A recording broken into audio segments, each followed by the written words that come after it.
Thank you. Well, this is our last program of the year, and I think we are ending it on a really amazing high note by having Neal join us. But I want to give you a little background first. Neal was born and raised in Western Michigan. He moved to the Monterey Peninsula in 1985 with his wife, Bettina. After 5 years as circulation business manager for a national magazine called Small Business Reports, Neal forged a 27-year career at the Pebble Beach Corporation with many titles: Golf Operations Manager, Director of Corporate Affairs, and then Director of Licensing and Special Projects. From there, in addition to his career, Neal became well known on the Monterey Peninsula for his historical research, lectures, and writing. His Pebble Beach Golf Links, the official history, was awarded the 1999 Book of the Year by the International Golf ING Group. And then his last book, which was The Ultimate Round, Pebble Beach Golf Links in 2015, also won an ING award. But many of you may know him for his writings in the weekly Pinecone, which was called History Beat, a column that, despite living in Florida since 2015, he continues to do that remotely and keeps us informed on all cool historical things in the Pinecone. We're very lucky. He has also been researching and writing, for those of us that are members of MPCC, the centennial history of the Monterey Peninsula Country Club that we've been getting excerpts in our quarterly newsletter. And today we are very excited to share that he will talk about the rise of women's club in the United States, and then specifically our club here as we do our centennial celebration. So without further ado, please help me in welcoming Neal. Thank you.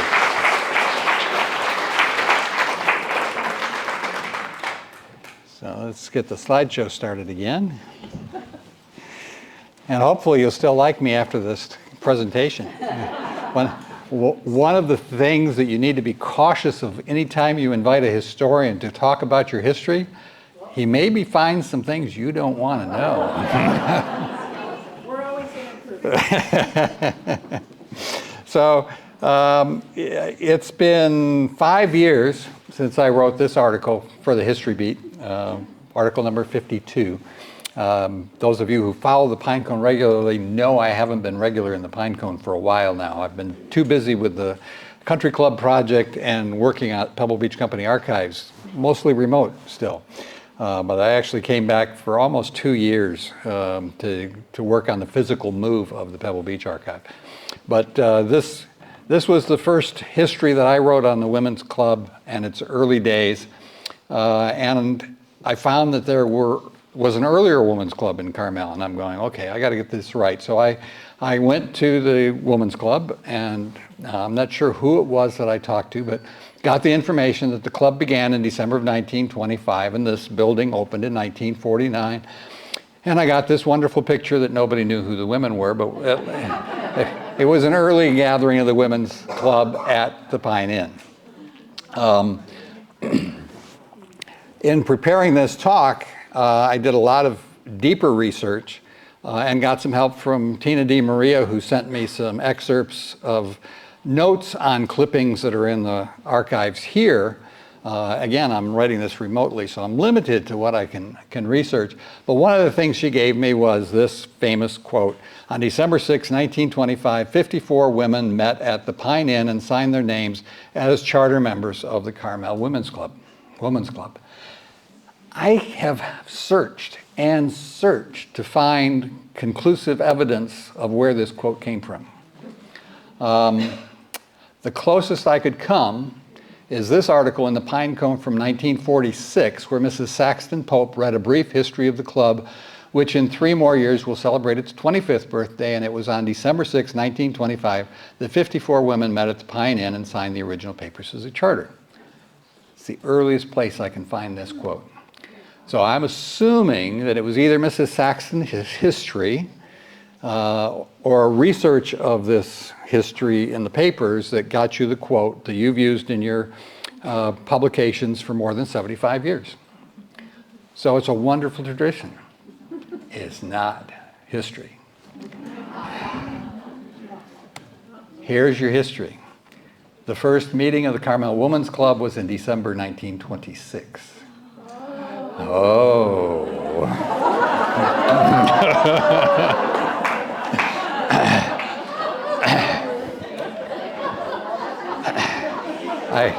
I kept digging a little bit more, and I found this November article that there was an organizational meeting in November of 1926 where Mrs. Oliver Gale was elected as the first president.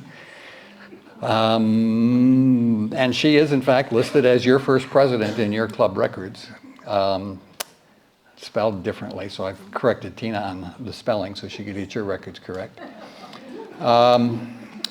And in January of 1927, the Pinecone wrote a wonderful praising of the rapid growth. There is something inspirational in the thought of the rather mordant club of 21 members in the month of December. So I'm guessing that maybe the 54 were people who had signed up for the December 1926 meeting and only 21 showed up. Exactly. But by January, they had more than 100 members. And with the outsiders of manly sex crowding in the sight of hearing anything the women wanted to know, or what they were doing. The Carmel symbol of January 1927 published a list of the 100 charter members of the club, not the 54, but the 100. So I was like, Tina, have you got anything that can verify this 1925 date for me? Because I'm really struggling here. But I kept digging. And in that 1927 organizational meeting where Mrs. Gale was elected president, Mabel Spiker was elected secretary. And Mabel worked at the Forest Hill School at First and Mission that I've written about as well. So I started looking up Mabel Spiker to see if I could find anything that might backdate this. And I found the College Women's Club, the foundation of the Carmel College Women's Club in October of 1925. I'm going, okay, well, that's interesting. And I kept digging, and they kept promoting their regular meetings of the College Women's Club and continued to do it. And then in April of 1926, it said the next regular meeting of the Carmel Women's Club will be held Wednesday, April 21st. Carmel Women's Club, wait a minute. Where did that come from?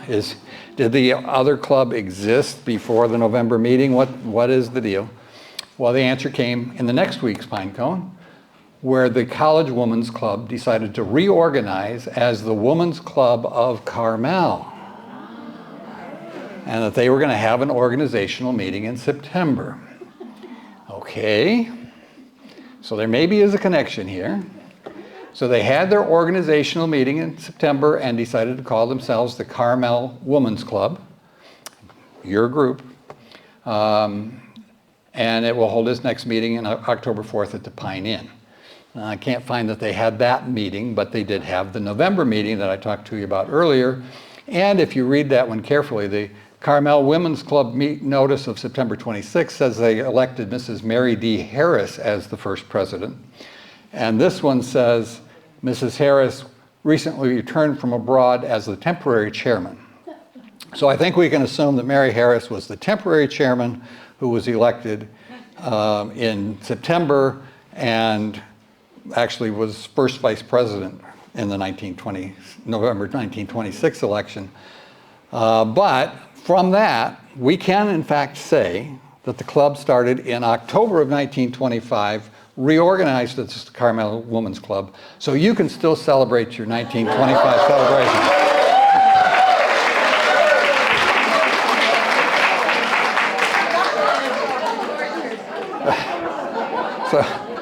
So I was happy to find something that I could relieve you of.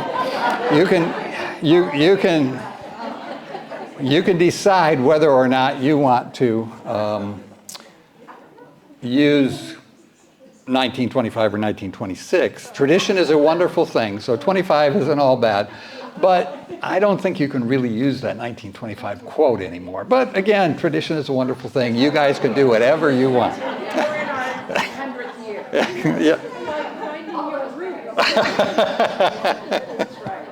Okay, so now that we've got that resolved, let's go back to the beginning of the women's club movement, which we go back to 1968. 1868, thank you. So you had in Boston the New England Women's Club and New York Cirrhosis. Okay. It has to do with a botanical term. They were being clever. They both claim to be the first women's club. I favor Boston. Even though the earliest I can find for them is June 13th, 1868. They were an active group with a huge membership and some big names. Mrs. Ralph Waldo Emerson, Mrs. Julia Ward Howe, who wrote the Battle Hymn of the Republic. So this was a significant group. And their history, written in 1894, says that they were actually formed in February of 1868. Whereas Cirrhosis, there is no question of when they formed. They formed in April of 1868. There was no earlier women's club in New York. This was created because of a snub. The New York Press Club was having a farewell dinner for Charles Dickens. And because Dickens could be off color, the press club would not allow the women members of the press club to attend. And Jenny June, a columnist in New York, said, well, that's not going to happen. So they had the men's only meeting with Charles Dickens. She then organized this women's meeting very quickly at the same Delmonico's restaurant and invited Dickens to come and talk to them. He declined. But the women met, they had their big luncheon, they formed their meeting, and they claimed to be the first women's club in California. In the United States. So they were very organized, and Jenny June in particular was very organized. And they saw, as more and more women's clubs were gathering up around the country, that there needed to be a Congress to bring them all together. So they sent this messenger out in 1873 inviting all the groups to come together. It was not an immediate response. But by 1890, they actually did have a convention in New York with over 100 delegates from 64 clubs, including from San Francisco and Los Angeles. Jenny June said that the New England Women's Club did not participate in the Congress because they were jealous. Who knows? But among the California women that were at that Congress was Phoebe Apperson Hearst. But if there was jealousy involved, it wasn't because of the first president of the New England Club, because she had moved to Los Angeles. And she started the Los Angeles Women's Club, and then a few other clubs, and one of her clubs actually was represented at the Congress. So she wasn't jealous, but she didn't go herself because she was getting older.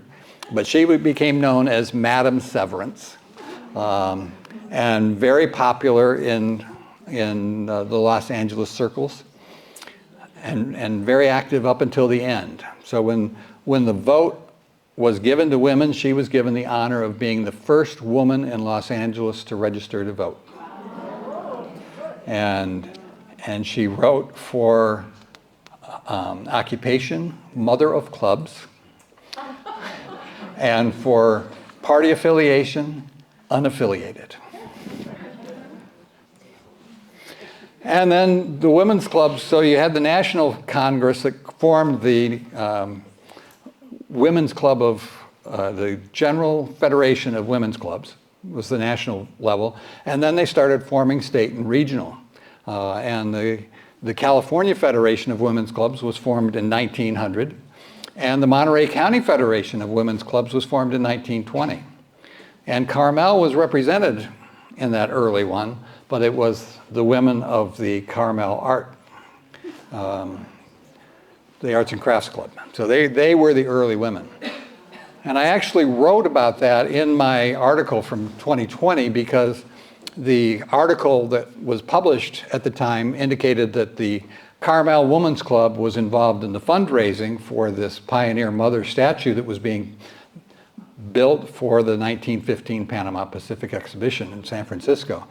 And obviously it wasn't the Carmel Women's Club because it didn't exist. It was the Arts and Crafts Club from Carmel that was involved, but it was still Carmel women, and probably some of the early members of the Women's Club were part of that group then.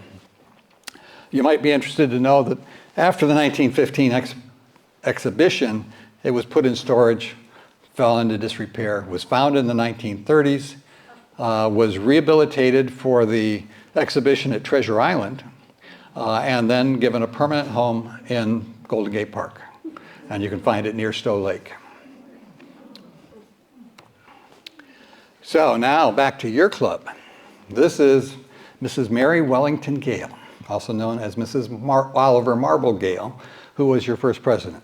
She was young. This is an older picture of her that I was able to find in the newspapers from 1955. She was very active with the Christian Science movement. So this was a publicity shot when she was going around the country in 55. But she was a New Englander.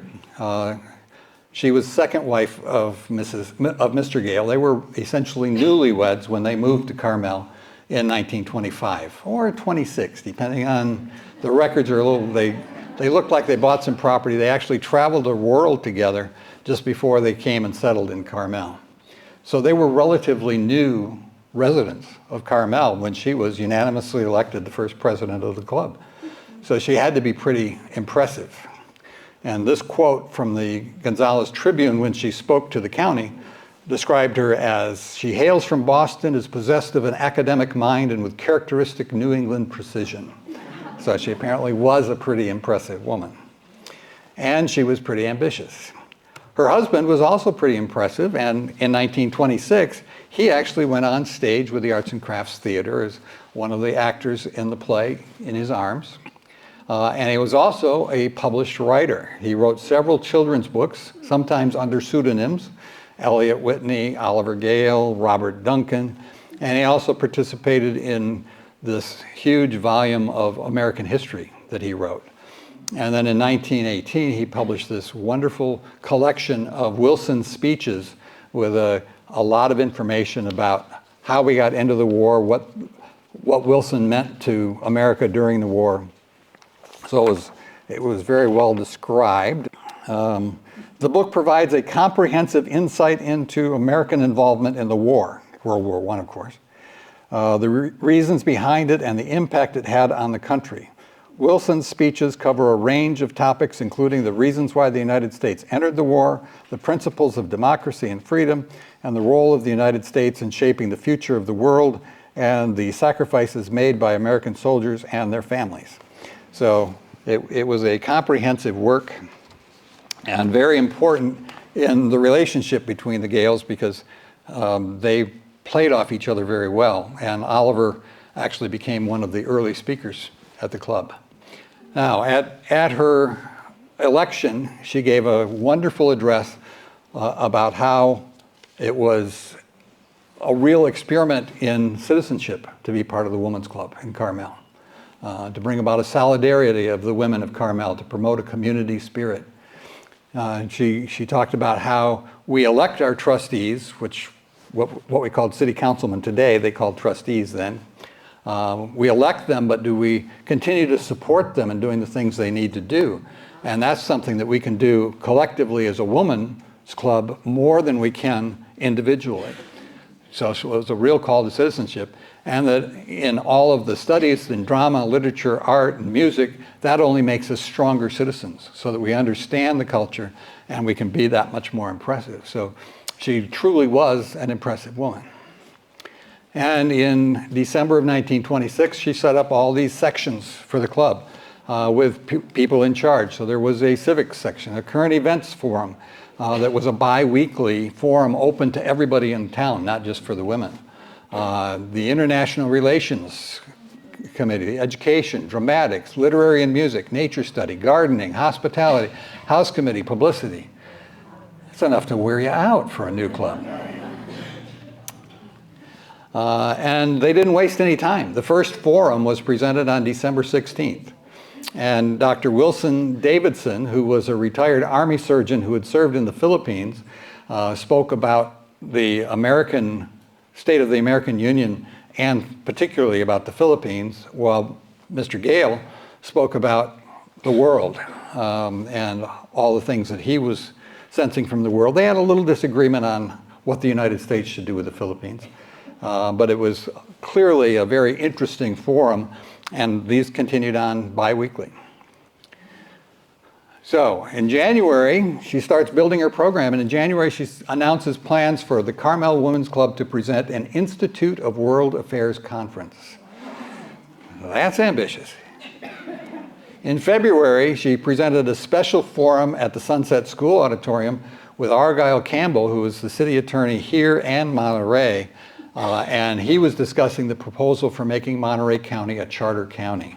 Very controversial discussion at that point of history. And in March of 27, she realigned plans.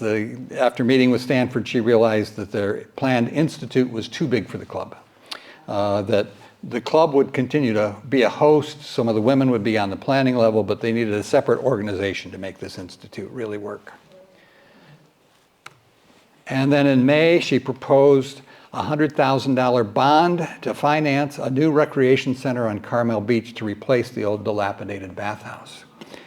It would include a swimming pool, tennis courts, and a gymnasium. So if you're not familiar with the old bathhouse, this was the old bathhouse that used to be on Carmel Beach. Now you got to remember, when this was there, the last north-south street in town was Monteverde. Everything below Monteverde was beach. And this bathhouse went in the late 1800s. And by 1927, it was in pretty sad shape. Most people, including Perry Newberry, the famous mayor and outspoken citizen, wanted it gone. And the thought of replacing it, especially with a $100,000 bond, did not set well with the city leaders, especially the men of the city. Although it's important to know that when the Women's Club started, the women were in the majority, and the majority of the voters were women. And so it was an interesting time. Now, Mrs. Gale was already getting some gentle ribbing from the pine cone, like this Valentine from February of 27. To make the women against the men is to our thinking rank as sin. Why do you need a woman's club when a woman's club is a rolling pin?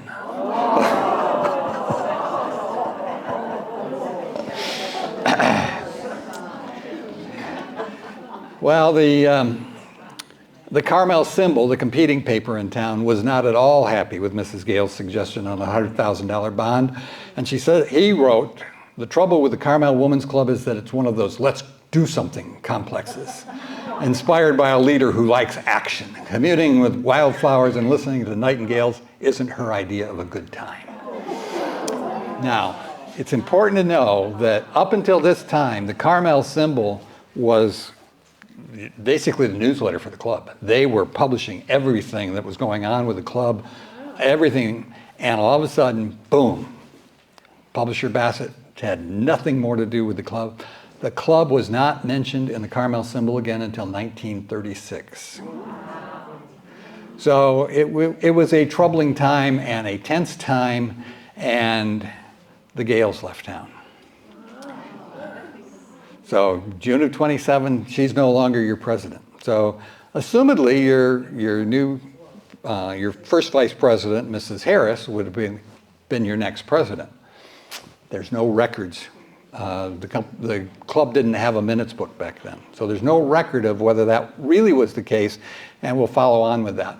But I think it's interesting that they left town, and 2 years later, Mr. Gale published Karnak, the Lifebringer,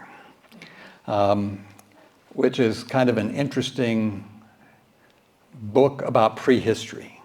But it's all about a man who chipped his story in pictures across the smooth face of a cliff and told his story that way.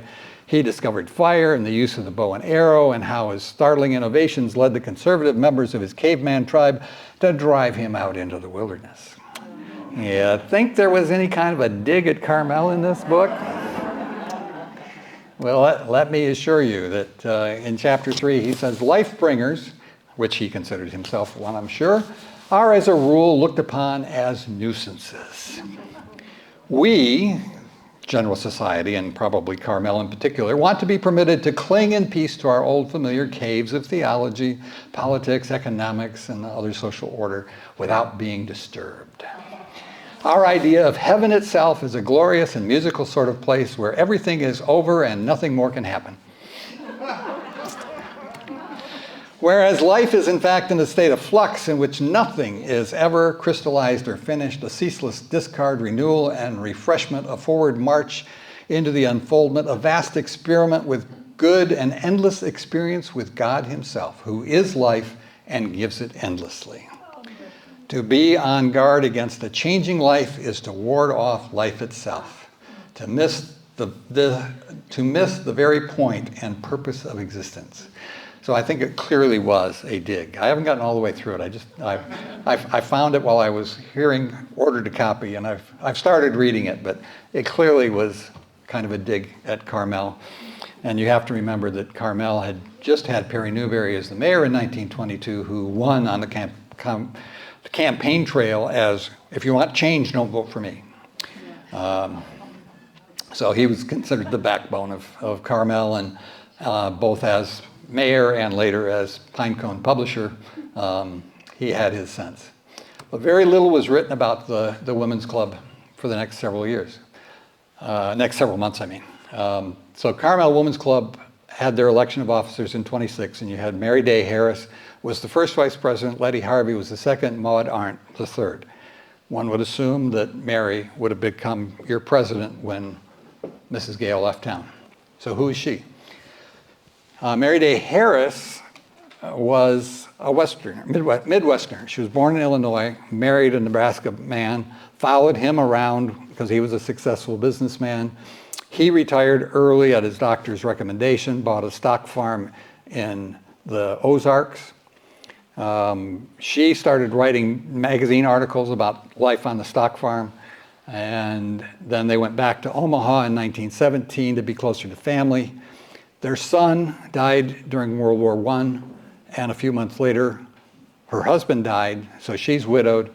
Her daughter, Celia, graduated from University of Nebraska in 1907, and they went to New York. Now, I suspect they went to New York to be in touch with publishers, so she could probably make a little bit more money publishing.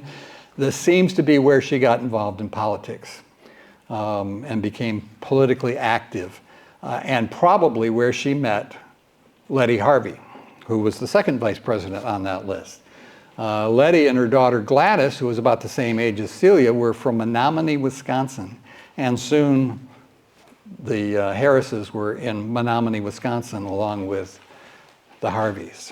And if you're not familiar with Menominee, Wisconsin, it's about 250 miles north of Chicago and very cold in the wintertime. I can't imagine anything but a friendship would have forced these people to move to Menominee, where they became very active in the women's movement. Now, when Letty's husband died, she also became a widow, and then her daughter in Evanston, Illinois died, and they all four, the two mothers and the two daughters, moved to Evanston to help with the family there. And to give you an idea of how active Mary Harris had become, this is a quote from the Waukegan News when she was going to be a speaker at the League of Women Voters Conference there. So she was a woman of wide experience in public life and has a very fine sense of public values.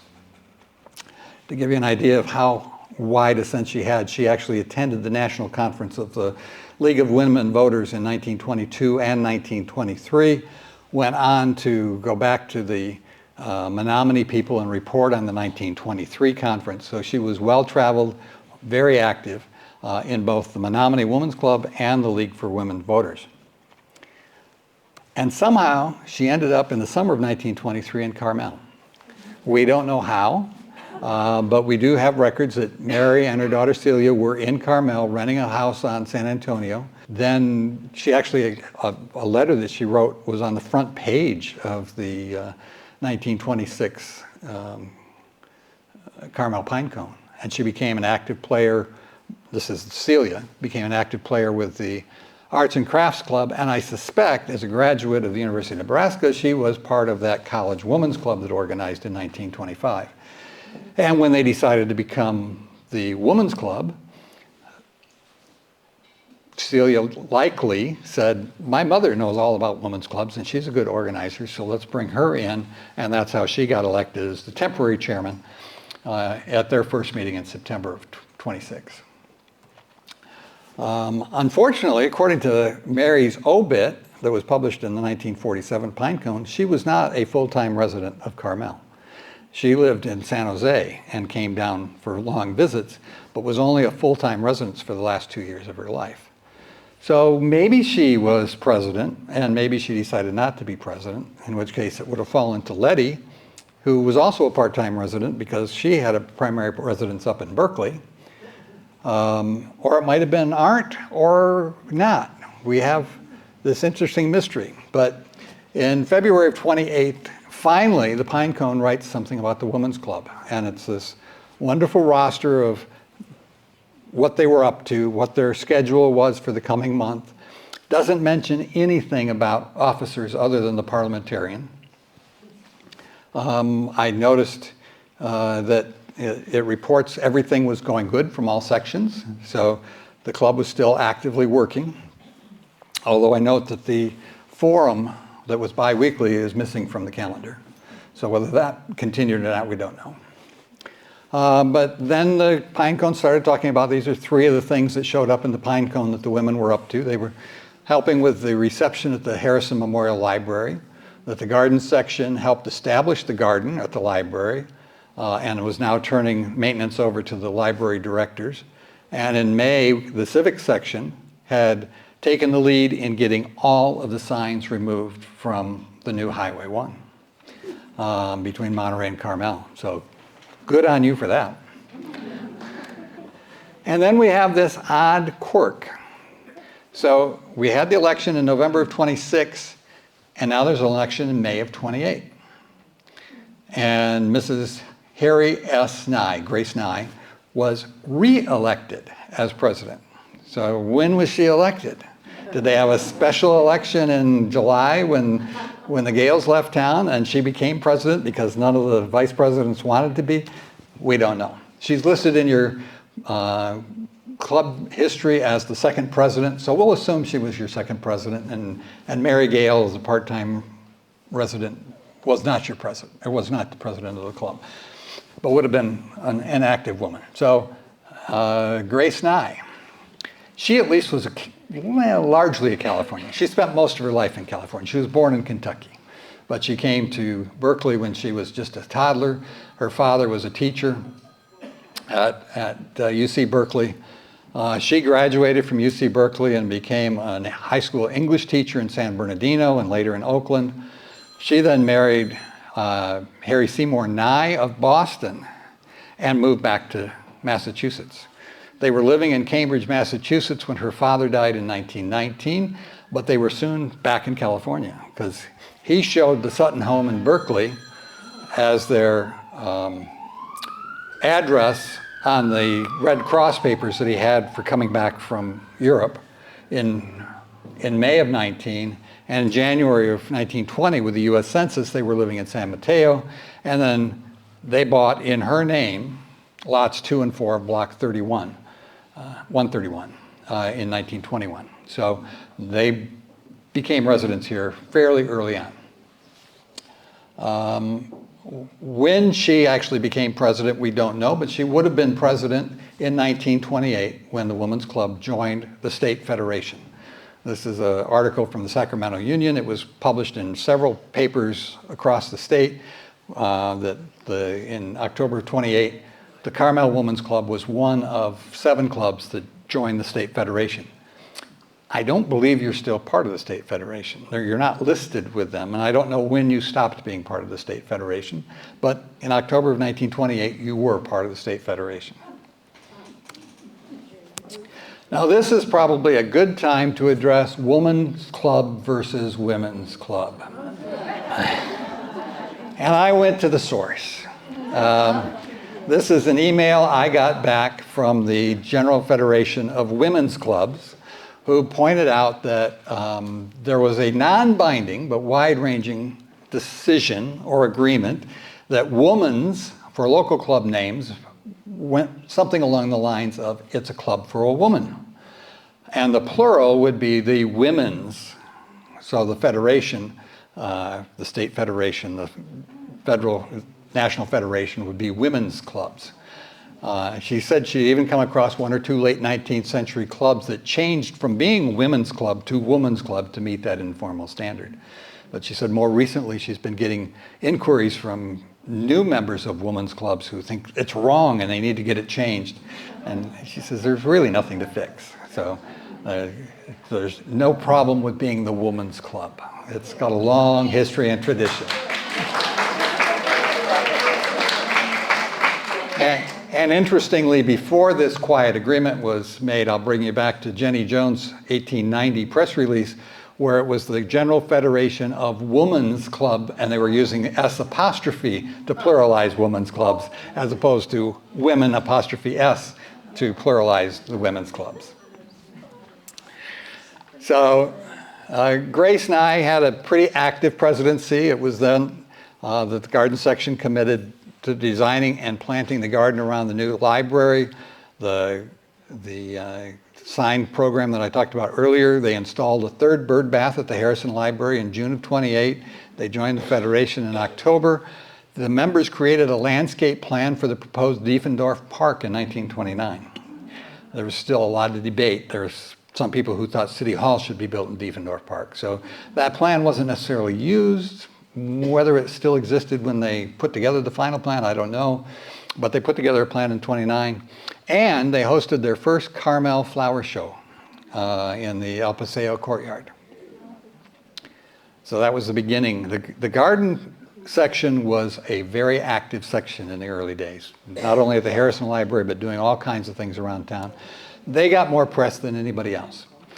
Now, I'm not going to have time to run through all of your presidents or all of your history, but one more that deserves mention here is Hester Hall Schoeniger. This is Joseph Schoeniger. She also was a late resident. She came in 1925 and built one of the first homes on Carmel Point with her husband. They were both very active, but she was particularly active in education. She had 3 kids, and she helped form the first Carmel PTA when it was just Sunset School K through 8. Her daughter went to Monterey Union High School because there was no high school in Carmel, so she formed the first PTA there. So she was president in Carmel and served on the board in Monterey, and she was a founding member of the Carmel branch of the Women's International League for Peace and Freedom.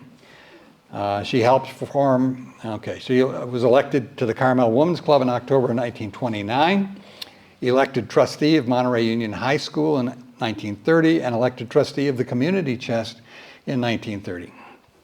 So she was busy on other things even when she was president of the club.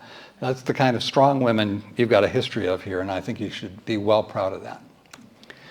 So here's a rundown of the presidents of the first 25 years. Some of them served more than 1 year. Only 2 of them served non-consecutive terms. Mrs. Nye, as I mentioned, was your second president, we think, and then was reelected in 34-38, which was the period when we first started talking about having a building. And then the other name that jumped out at me that was twice president was Mrs. Alton Walker. Now, as a Pebble Beach historian, I know that name well because Alton Walker was the founder of the Pebble Beach Concord Elegance in 1950. So in 1940-41, when Mrs. Walker was your president, they lived in Carmel. He ran an air service out of the Monterey Airport and several other things. But she was here and primarily involved in relief work during the early days of the World War II, I mean. And her second term, she was actually a resident of Pebble Beach when she was your president. So now, 1934 was, this is your headline, Women's Club Considers Building a Permanent Home in 1934. Mrs. Harry Nye, club president, presided. Her introductory talk traced the history of the club from its foundation in 1926. She was a charter member. She was here from the beginning. Mrs. Paxton didn't move here until the late 30s. Oh well, anyway. So the various views were debated whether or not they should have their own building, and no definite action was taken here in November of 1934. But a follow-up article in January of 1935 indicates the committee had actually been working for several months on this. They were going to move slowly and carefully, avoid hasty and ill-considered action, wanted to constitute no burden on the club and no loss of harmony in the fine air of cordiality among the club members. And they believed they could build and furnish the new home for $4,000. Now, I have to say, this was 1935. We're in the middle of the Depression. I'm not as surprised at the $4,000 price tag as the fact that they would even consider building a clubhouse during the Depression. There was just a lot going on, but they were convinced it was going to happen, and apparently they did have a nest egg. So, how slowly did they move? By February 15th, they had decided on a home for it, that it was going to be a 60-foot lot just down the street from here on Dolores, just south of 9th, one lot removed from the corner. And they had a sketch of the proposed building. The interior and the exterior was submitted and accepted by the club. Just a month after they were going to move slowly and not alienate anybody. Okay. Now, you look at the site today and you say, okay, doesn't seem to be too controversial, but it was zoned residential. And that was a bit of a problem because you can't build a social club or a business in a residential area. Now you look at that site and you're saying, wait a minute, the clubhouse is like right behind it and the church is right across from it. How could it have been a problem? And the women didn't see this problem. They thought they could understand it. They backed up their petition signed by 36 property owners in the vicinity, and they went to the council meeting to urge permission to be granted for the erection of a club. Because that's what the city attorney, Argyle Campbell, told them they needed. They were going to need signatures from the locals. So they did. They got the signatures, brought them to the city hall, and Argyle Campbell wasn't there. And John Catlin, former mayor and now councilman, and if you're not familiar with the name Catlin, he was the original blacksmith of the Forge in the Forest. And he said to the delegation that it is not our province to change these rules, and to quote City Attorney Campbell, it can't be done under the zoning law, and the council cannot interpret the laws even in that event, which didn't make Mrs. Nye very happy at all. And she said, if it were possible to get in touch with the city attorney, we might know better where we stand and perhaps get some action. He has broken one appointment and always seems to be elsewhere when needed. For this reason, we're appealing directly to the council. So they said, well, maybe if the attorney's at the next meeting, we can get this resolved. So they had the next meeting, and it wasn't resolved. Reported in the Pine Cone, city attorney and a delegation from the Women's Club carried on a lengthy three-sided discussion. It did not go smoothly. Several solutions were suggested by the city attorney, making of the plot affected into a business district, amendment of the ordinance to permit social clubs to enter the residential district, or temporary zoning of the club site and then changing it. But it was going to be rather complex technically, and probably require the use of an attorney, which again didn't make Mrs. Nye very happy. She said, well, if we're going to have to go to all that expense, we maybe can't afford to do this right now. And it just did not go well. You're putting us to more expense than we can undertake. And that's when they said, we're not putting you to that expense. The city laws are putting you to that expense. And we've just got to work it out. And after a lengthy discussion, it was resolved again to revamp the application, bring back a legal application with the present drawing, and bring it to a public hearing. The public hearing didn't go as well as they expected either. It was held in April, and a petition signed by 230 names protested the rezoning. And among the signers were 18 members of the women's club and several members of the board of directors. And it's like, wait a minute, you guys are going to keep harmony. So Mrs. Nye recapitulated her understanding of what the rules were and asked again for permission to build. The council chambers were packed, although very few people actually spoke. It was not a smooth meeting. Mayor Thornburg finally said, okay, I'll make a motion to approve the necessary amendment to the ordinance so that we can approve the project. Died for lack of a second. Later in the meeting, they had a unanimous decision to deny the project. So you didn't get your women's club in 1935. And then it didn't happen for a while because of the weak economy of the 1930s, leading into early World War II. So you had lots of delays, and World War II included rationing, which would have made it almost impossible to get materials to build a clubhouse. But instead, you got active with Bundles for Britain, which was an international program. Depending on your source, it was probably started by Mrs. Winston Churchill, and they encouraged help from all over the world to provide for the needy in Great Britain who were being bombed by the Germans.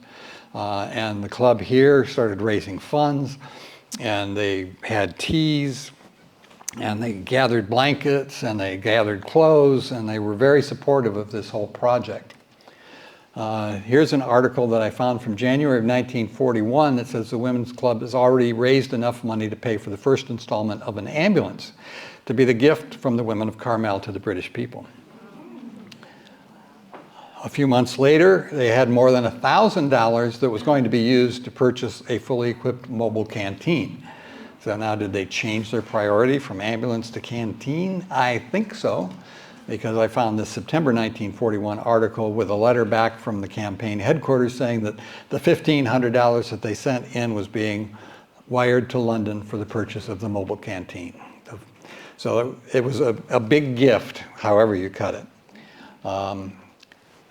The Women's Club, Mrs. Burley Hall Murray was the one who launched the first Bundles for Britain tea, and she continued. So your club took a break like it does now. So after the May end of the season, she continued working on the Bundles for Britain, and it grew.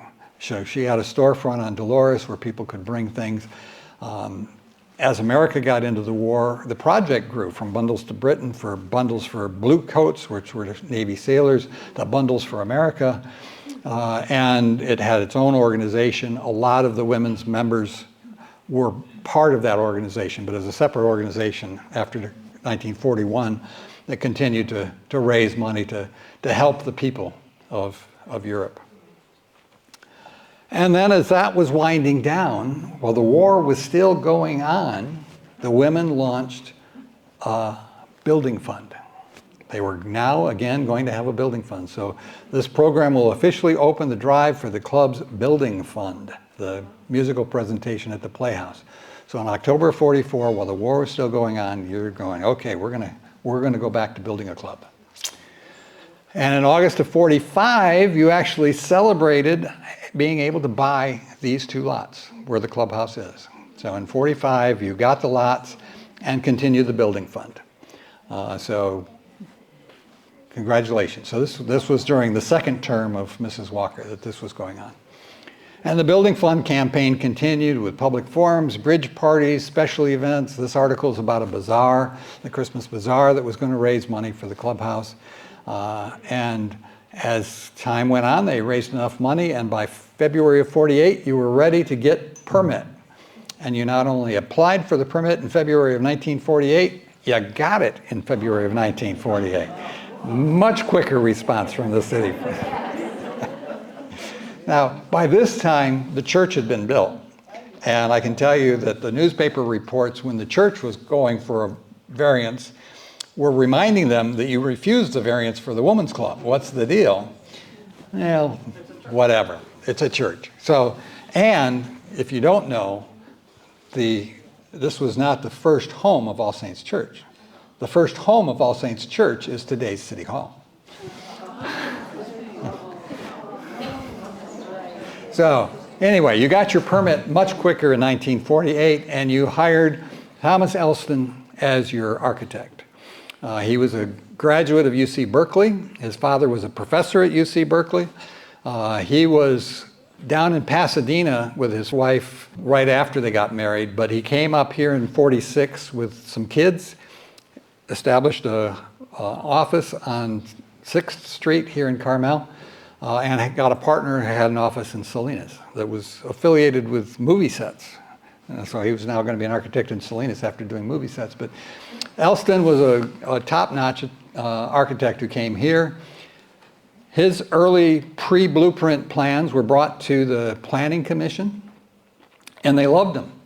And even though they were occupying more of the land than they thought they could, the Planning Commission was saying, yeah, maybe we'll approve that. So they were happy. Then they brought the plans to the club. Go figure. They brought them to the Planning Commission before they brought them to the club. But they brought them to the club, and there was a lot of discussion about, you know, we can do this, we can do that. It all went very fast. The Planning Commission approved it in June of 48. Construction started in July of 48. The architect said 100 working days we'll have it ready. There's a list of your building, and in a rainy January, they moved supplies in. They were storing up furnishings in the Girl Scout house and private homes, and they were intent on having their first meeting here in January, and they did on January 3rd, 1949. A little rough, but it was there.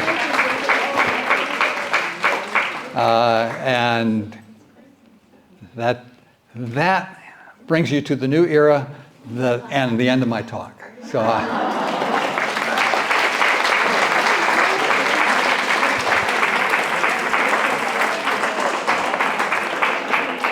Thank you, Neal. get that out of the way. So, because we are celebrating our 100th year a little early, we're giving you a pre-birthday celebration of a centennial mug. And Very so good. Enjoy it. You know, the Japanese celebrate their birthdays the year before it happens, so we're doing the same thing. We're in for our 100th year.